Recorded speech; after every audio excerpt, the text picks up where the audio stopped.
तुम अगर पेड़ काटोगे तो धूप कौन देगा, छांव कहां से मिलेगी तुम्हें, और हवा कौन देगा।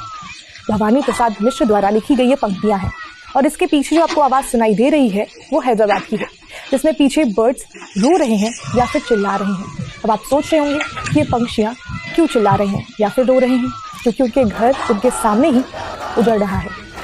तो हैदराबाद यूनिवर्सिटी का जो स्टूडेंट यूनियन है वो लगातार प्रोटेस्ट कर रहा है। उसकी वजह ये है कि तेलंगाना में 400 एकड़ ज़मीन जो है वो हैदराबाद यूनिवर्सिटी के पास की वो तेलंगाना सरकार जो है वो ले रही है। तेलंगाना सरकार का कहना है कि वो ज़मीन उनकी है और अब वो वहाँ पर जंगल की कटाई कर रहे हैं।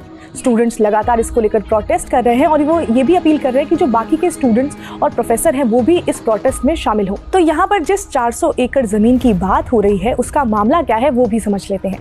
तो वो समझने के लिए हमें 1975 में जाना होगा। तो 1975 में आंध्र प्रदेश सरकार ने हैदराबाद यूनिवर्सिटी को 2324 एकड़ हिस्सा जो था वो जमीन का वो एकेडमिक रिसर्च और एनवायरमेंटल पर्पस के लिए दिया था। आंध्र प्रदेश इसलिए क्योंकि उस समय आंध्र प्रदेश और तेलंगाना का बंटवारा नहीं हुआ था। तो ये 400 एकड़ जमीन जो है वो इसी का हिस्सा है।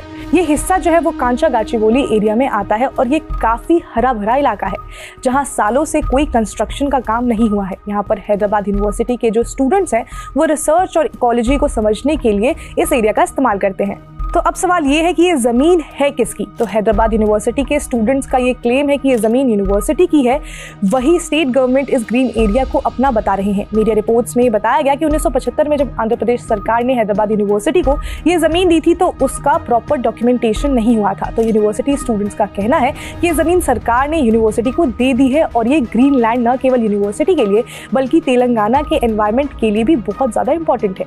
ये मामला पहले भी कोर्ट में जा चुका है। तो रिपोर्ट्स के हिसाब से 2022 में तेलंगाना हाई कोर्ट ने अपने एक जजमेंट में कहा था कि इस 400 एकड़ लैंड से जुड़ा जो ऑफिशियल डॉक्यूमेंट है वो नहीं है, जिस वजह से ये लैंड जो है वो सरकार का हो जाता है। इससे जुड़ा एक मामला सुप्रीम कोर्ट में भी था। सुप्रीम कोर्ट ने भी इसी लाइन पर इसमें आदेश दिया और उन्होंने ये कहा कि ये जमीन जो है वो सरकार की है। लेकिन स्टूडेंट्स लगातार ये कह रहे हैं कि ये प्रोटेस्ट एनवायरनमेंट को बचाने से जुड़ा हुआ है।